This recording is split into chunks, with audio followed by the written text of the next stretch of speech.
This is your new Uni-T532 2009. The new insulation resistant multimeter for 2009. You knew before the 531 as the only part of the 530 series, and the difference between the 531, 532 and also the 533 are the capacity to measure. The range of the measure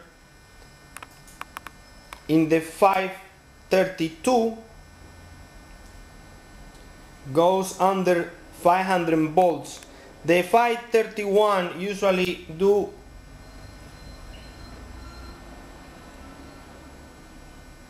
measurements for 1500 volts, but the 532 goes under to 250 volts.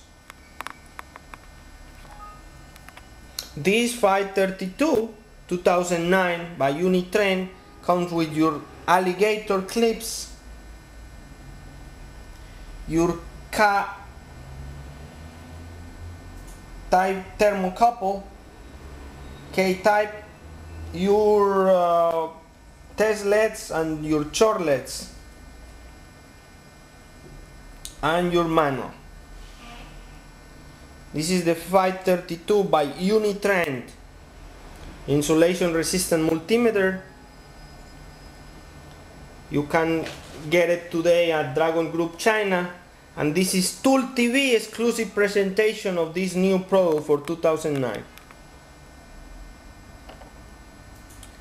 532 by Uni-TREND. Also, the difference that we were telling about the other 530 series, the 533 is going to go under 250 volts, and also is going to measure 150 volts in insulation resistant. So those are the difference between the old 531 that you knew and the new 532 and 533 by Uni-TREND. This is DigiTools TV in exclusive for you.